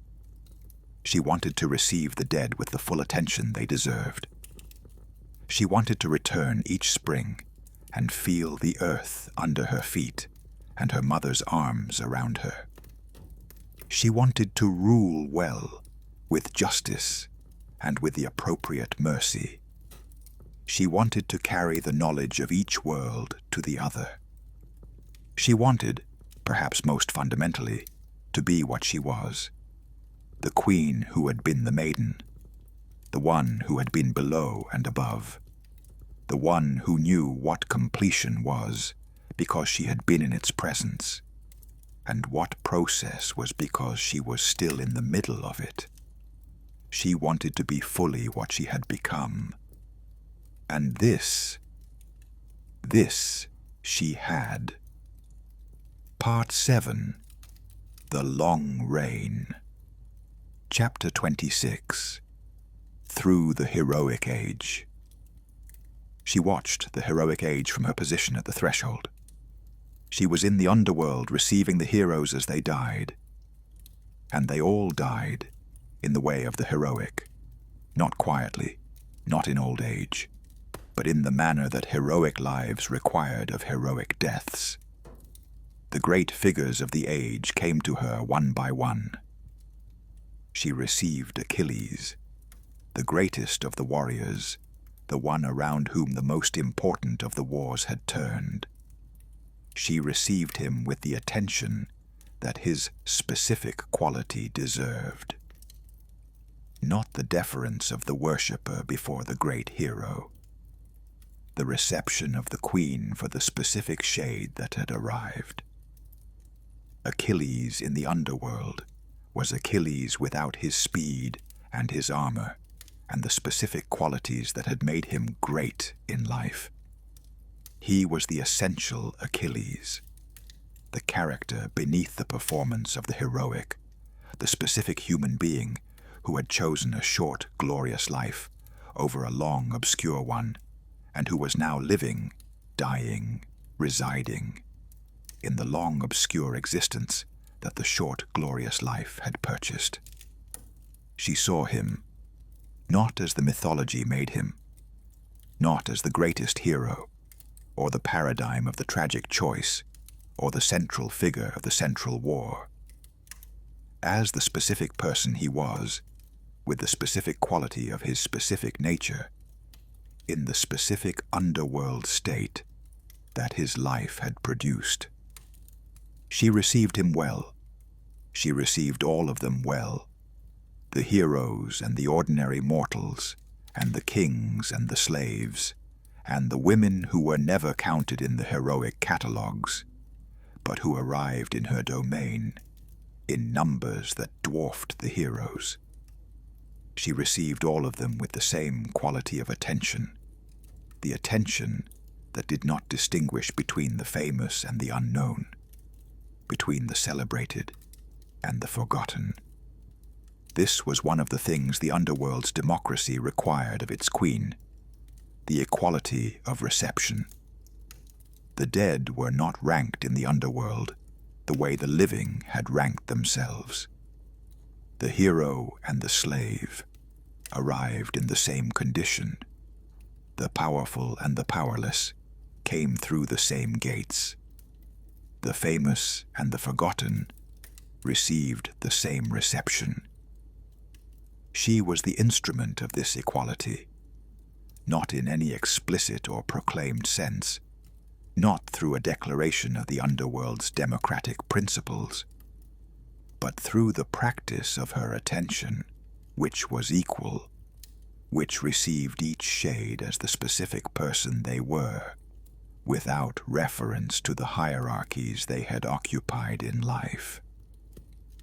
The heroes who arrived expecting the deference they had received in life found themselves in the presence of a queen who was not deferential and who was not impressed by heroic credentials in themselves. She was impressed by the specific qualities that specific people had in themselves, regardless of what the heroic tradition ranked as valuable.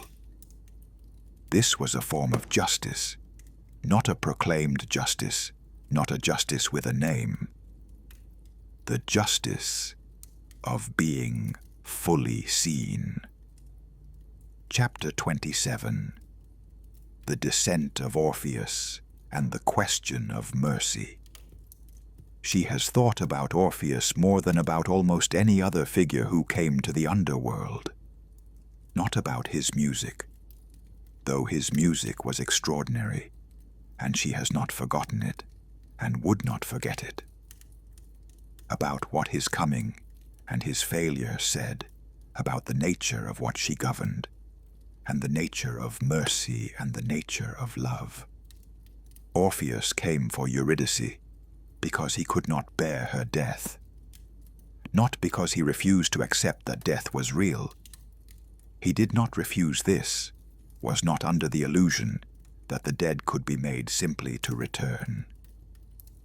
But because the love that had made his music what it was could not be separated from its object, because Eurydice was the source of the music, and the music was the source of everything that made Orpheus Orpheus, because her loss was not only personal loss, but the loss of what he was. She understood this in the way that she understood things, from the inside, with the specific attention that received the specific case rather than the general category. She received what Orpheus brought, the music and the love and the grief and the desperation that had produced all three. And she was moved by it. She argued for Eurydice's return. She made the case with the clarity she brought to the cases that deserved the extraordinary exception. She made the case, and Hades heard the case, and the exception was granted.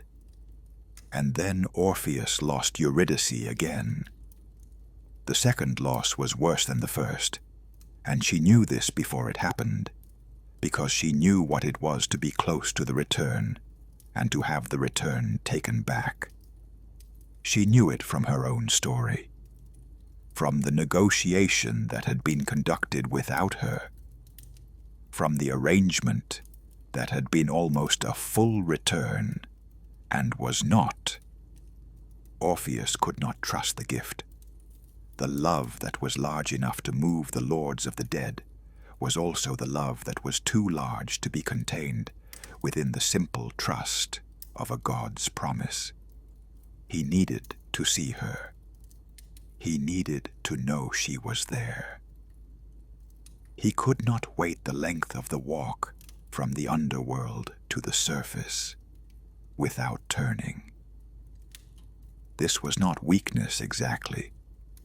It was the specific form of his specific love, the love that was identified with seeing, that was the musician's love, that needed the presence of the beloved in a way that was continuous with the music's need for sound.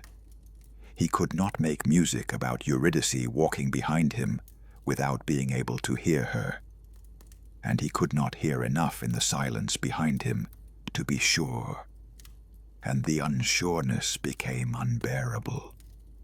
She received Eurydice again. She received her with the specific grief of someone who had been in the position of the almost return, who had been close enough to feel the possibility, and then had it taken back. She held Eurydice's second coming with the quality of attention she brought to the most difficult receptions, not with consolation. Consolation was not what the situation required, or what Eurydice needed, or what was real. With the acknowledgement, the full acknowledgement of what had happened and what it was. The mercy she had given had been real. The mercy's failure was real. She did not withdraw the mercy because it had failed. She held both, the mercy and its failure, in the place of the unresolved. Chapter 28. The Pomegranate Revisited. She returns to the pomegranate, over the centuries, in the way that the deepest choices are returned to, not with regret, not with the wish that they had been otherwise, but with the ongoing consideration of what they were, and what they meant, and what they continue to mean.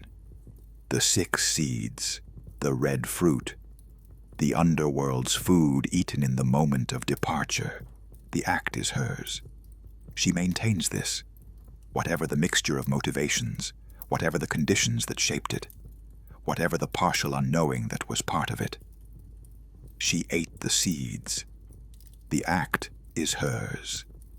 And the act made her dual, made her the queen who returned, made her the one who would always come back, made her, in the most permanent and defining sense, the goddess of the threshold, rather than the goddess of one side of it. She has wondered, in the centuries of the dual existence, whether she would do it again. Whether the girl in the meadow who became the woman in the underworld would, at the moment of departure, take the fruit and eat. She thinks she would, not because the dual existence has been without cost. It has cost her the uncomplicated belonging that the other gods had, the belonging to one world, the rootedness in one domain, the singular identity that came from being fully of one thing. She was never fully of one thing. She was always the one who had been in both. But the dual existence has also given her what the singular existence could not have given: the knowledge of both worlds, the wisdom of the threshold, the capacity to receive the dead with the fullness of attention that only the one who knew both life and death could bring, the spring that was more meaningful for the winter, the reunion with her mother that was more precious for the separation. She is what she is because of the seeds. She would not be what she is without them. And what she is, the queen of the dead, who is also the returning daughter, the goddess of the threshold, who knows both the above and the below. This is what she wants to be. The seeds were the right choice, not because the taking was right, not because the lack of her consent was acceptable, not because the violation of the meadow is something she has made peace with, but because from the violation she made a choice, and the choice made her what she is. And what she is, she does not wish to be otherwise. The Eternal. Part 8. What she is. Chapter 29. The Goddess of the Threshold. She is the goddess of the threshold. This is the most precise description of what she is, and it is the description that contains all the others. The threshold is the most important place there is, not the rooms on either side of it, not the life side or the death side, not the above or the below, not the spring or the winter, the threshold between them, the place of crossing. The threshold is where everything that matters most happens, where the departure happens and where the return happens, where the before becomes the after, where the above meets the below, where the living world meets the dead world, where the maiden becomes the queen. She is this place, not a place in the geographic sense.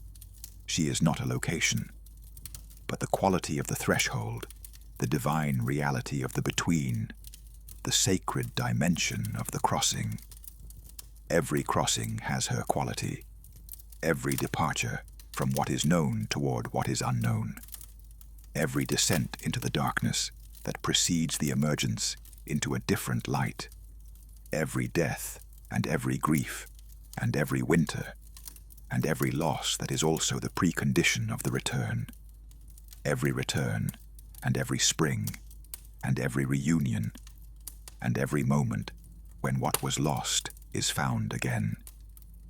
She is in all the crossings, not only the cosmic crossing between life and death, though she is in that most fully and most constantly. The smaller crossings, too, the crossing from childhood to adulthood, the crossing from one form of a self to another, the self that dissolves in a loss or a love or a grief or a joy, and reconstitutes on the other side as something that is the same and different. Every time a person goes into the dark of grief or illness or loss, or the dark of the creative void, or the dark of the uncertain future, she is there, not as a comforting presence, not as the reassurance that everything will be fine, as the one who has been in the dark and come back, as the proof that the dark is survivable, as the quality of having been there. Every time a person comes back from the dark, returns from grief to life, emerges from the void with the new thing, comes through the loss to the morning, she is there, as the one who knows the quality of this returning, as the goddess who is the returning. She is the threshold, she is the crossing, she is what happens at the place between the worlds. Chapter 30. The seasons she is. She is the seasons, not metaphorically. She is the actual mechanism of the seasons turning, the divine force that is the seasons' explanation. But what the seasons are is more than the meteorological fact.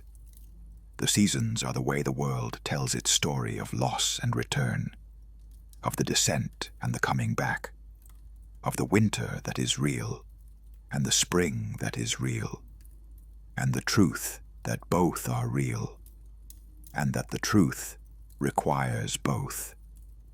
Winter was her absence, not the absence of a goddess who had gone somewhere else and would return. That was the mythological mechanism, the story that explained the phenomenon. Winter was the reality of the below, the reality of what she carried when she descended, the reality of the dark and the cold and the completed that was the underworld's truth. Spring was her return, not the mere ending of winter, not the meteorological transition, the active, positive, world-making reality of the return, the reunion with Demeter, the world's growing again, the specific quality of the spring that came after the winter, rather than the spring that had never been preceded by winter. The spring that came after winter was more than spring. It was the returning spring, the found-again spring, the spring that was felt against the background of the winter that had been real. It had a quality that the spring of before had not had, the quality of the restored, the returned, the found again. She gave the world this quality, not only the beauty of the spring. Demeter gave the growing, the fertility, the agricultural abundance. She gave the meaning of the spring, the meaning that came from the winter, the depth that came from the dark, the joy that was inseparable from the grief it had emerged from. Every spring in the world was her, every green thing that came back after the winter, every light that came back after the dark, every living thing that continued past the season of dormancy into the season of growth. And every winter was her too, every dark season, every dormancy, every time the world went into the below and waited for the return. She was the cycle, Not only the beautiful half of it, the whole thing. Chapter 31. What the dead receive. The dead receive her attention. This is her most constant work, the work that does not pause for the season, that continues through the spring and the winter, through the above and the below. The dead who come to the underworld come in their thousands, in their millions, in the accumulation of all the lives that have ever been lived. They come from everywhere and every time, from the earliest humans who are barely distinguishable in their shades from the world they lived in, to the most recent arrivals from the furthest reaches of the world. They come in all conditions of their dying and all qualities of their living. She receives them. This is not nothing. This is perhaps the most important thing that is done by any divine being, and it is the thing that is most invisible because it is most constant. The dead are received. Someone is there to receive them. Someone sees them as the specific people they are and acknowledges what they were and what they are now. The dead are not managed. They are not processed. They are not moved through a system with efficient indifference. They are received by the Queen, who has the quality of full attention, who sees each specific one as specific, who is moved by the moving and is just with the unjust, and is present for all of them without exception. This is what she gives the world, that the world does not know she gives. The world above lives with the knowledge that death is real, that the dead go somewhere, that the underworld exists, that what is lost is not simply gone. The world above is not always aware of what the somewhere is like, of what the reception is. The reception is her. The dead are received, not with ceremony and not with sentimentality, with the full attention of the Queen, who has been to the underworld and back, who knows what both worlds are, who is present in the most complete and genuine way she knows how to be. This is her gift to the dead, and through the dead, her gift to the living who will one day be the dead, who will one day come to her domain and be received. She receives everyone. No one arrives to find no one there. She is there. She is always there. Chapter 32. The reunion that is always happening. Every spring is the reunion. Every time she returns to the surface, every time she comes up from the underworld into the light and into her mother's arms, the reunion is happening. And the reunion is not diminished by repetition. This is one of the things she has learned that the mythology did not tell her in advance. That the things that are genuinely worth having are not diminished by repetition, are not cheapened by the fact of their recurrence. The reunion is as moving the 100th time as the first. The grief of the separation is as real the 100th time as the first. The joy of the return is as full the 100th time as the first. Because the separation is always real. Because she really goes to the underworld, really crosses the threshold, really enters the dark. The separation is not performed, is not a going through the motions separation. It is genuine. She genuinely goes, and therefore the return is always genuine. She genuinely returns. The threshold is genuinely crossed. The reunion is genuinely the reunion of the one who was below and the one who was above, finally together again. Every spring in the world is this reunion. Every spring that anyone has ever experienced. Every time the cold has ended and the warmth has come back. Every time the green has returned after the dormancy. Every time the world has come back from its winter. Has been this reunion, has had in it the quality of the found again, the restored, the returned. She gives this to the world, every year, without diminishment. The reunion is always happening. The world is always, in the deepest sense, coming back to spring. She is the reason. She is the queen who returns. She is the daughter who comes home. She is the goddess of the threshold, who crosses it again and again and again, in both directions, carrying each world to the other. She is still crossing. She will always be crossing. Part 9. The Continuing. Chapter 33. What she carries now. She carries both worlds. This has been true since the first spring and remains true now and will remain true as long as the cycle continues, as long as there is a world above and a world below and a threshold between them. She carries the underworld into the spring.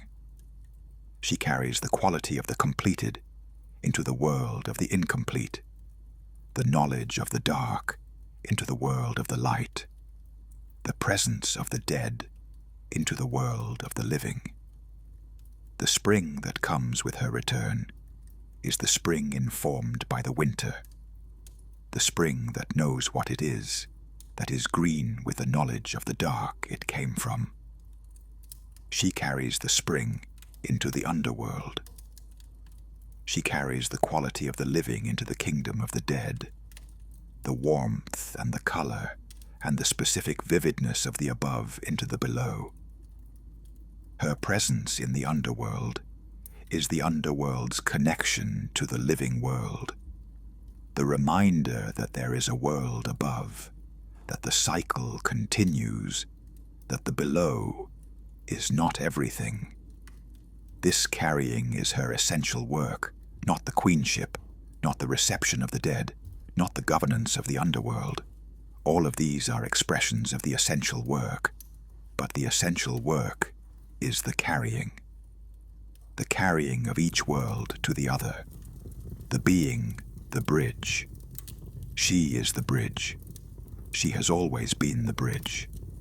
Not a passive bridge, not a mere connection. An active bridge, a bridge that chose its position, that carries its passage with full attention, that is genuinely present on both sides and in the crossing between them. What she carries now includes everything that all the crossings have given her. The heroes she received, and the ordinary mortals she received, and the centuries of the dead, and the centuries of the springs. The wisdom of the threshold, accumulated over the long time of the crossing. The knowledge that is only available to the one who has been in both places. The knowledge that she carries as her own. That is the product of the specific form of her specific existence. She carries this. She will keep carrying it. The threshold needs someone to hold it. She holds it. Chapter 34. The Maiden and the Queen. She is both. This is the last thing that needs to be said, and it is the most important thing. She is the maiden who was in the meadow gathering flowers, who reached for the unusual beauty without knowing what the reaching would cost, who was taken into the darkness before she understood what the darkness was. She is this maiden still, not as a permanent condition, not as the state she remains in, but as the origin, the beginning, the before from which the after emerged. She is the queen who rules the dead with justice and mercy and full attention, who receives each shade as the specific person they were, who governs the most important kingdom in the universe, with the authority of someone who earned it through the descent and not through the inheritance of the title. She is this queen now, and has been this queen for as long as the cycle has been turning.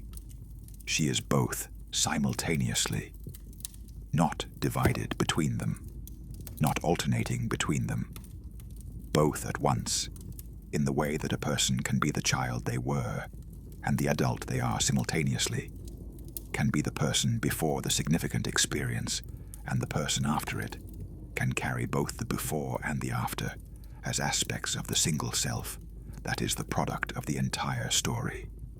She is Core, and she is Persephone, the maiden and the queen, the girl who gathered flowers and the woman who governs the dead, the above and the below, the spring and the winter, the light and the dark.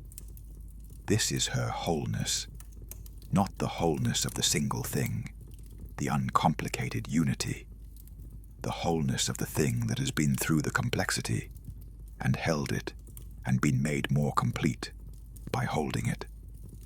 She is not the victim of her story. She is the queen who has the story, who lived through it and came back from it and carries it as the source of the authority and the knowledge and the quality of presence that make her what she is. Her story is not the story of what was done to her. Her story is the story of what she became. And what she became is everything.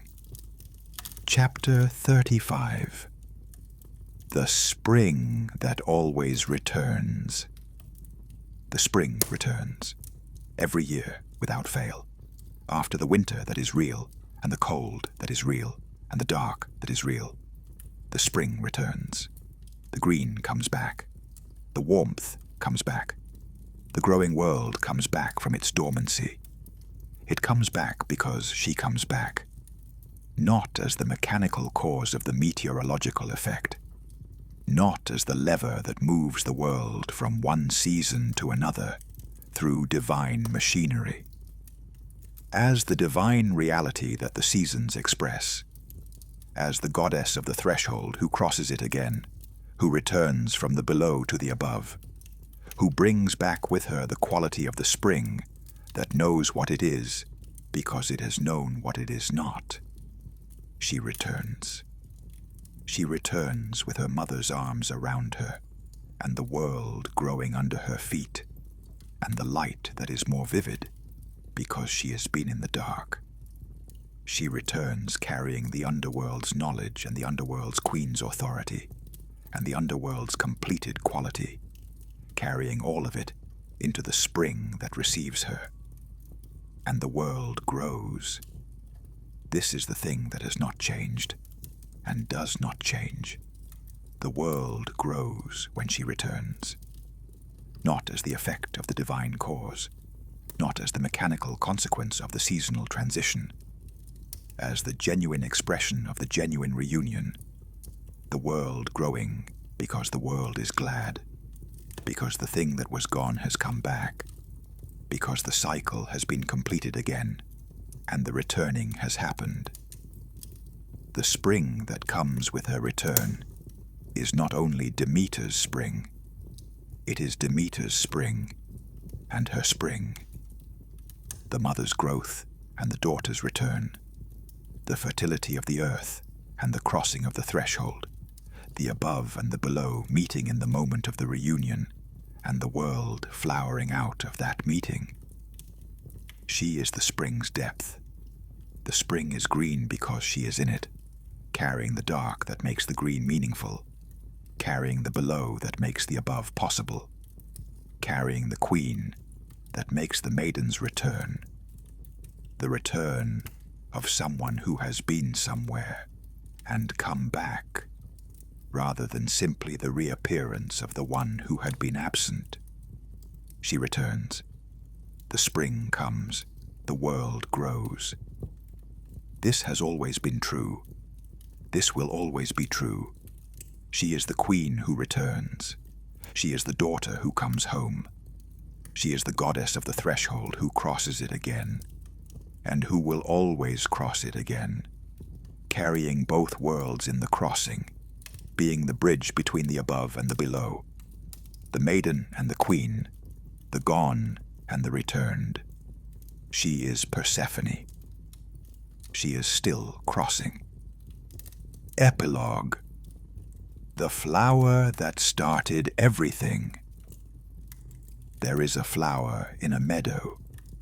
Not the meadow of the original story. That meadow has long since been overrun by history, has been covered by centuries of subsequent occupation, has ceased to be the specific place the mythology named, and become instead the idea of the place, the principle of the meadow, the meaning of the meadow that persists long after the specific location is irrecoverable. But there is a flower. There is always a flower. There is always the unusual beauty, the thing that is different from the other things, the thing that catches the attention for reasons that cannot be fully articulated, the thing that draws the reaching hand. And there is always the one who reaches. She was the one who reached for the Narcissus, not because she was incautious or foolish or innocent in the diminished sense that the word sometimes implies, because she was the one who moved toward the unusual thing, because she was constitutionally, essentially, the one who reached. This is not over. This did not end when the Narcissus was picked and the ground opened. Every person who reaches for the unusual thing, who moves toward the thing that is different from the other things, who feels the pull of the beautiful and strange, and goes toward it not knowing what the going will cost. Every one of these people is reenacting the meadow. And every one of these people is beginning their descent. The descent is real. The dark is real. What waits in the dark is real. Not the monster, not the horror, but the real, which is often more frightening than the monster, because the real cannot be defeated, only endured and understood. And the return is real. The spring is real. The reunion is real. The person who comes back from the dark carries what the dark gave them, and what the dark gave them is the depth that makes the surface more itself, the knowledge that makes the light more vivid, the wisdom of the threshold that only the one who has crossed it can have. She crossed first. She comes back every spring as the proof that the crossing is possible, that the dark does not hold forever, that the return is real. The flower is still there, in the meadow that is everywhere. The reaching is still happening in every person who moves toward the unusual and beautiful thing. The descent is always beginning. The return is always coming. She is always crossing. She is the queen. She is the daughter. She is the goddess of the threshold, carrying both worlds in the crossing. She is Persephone, and the spring is coming.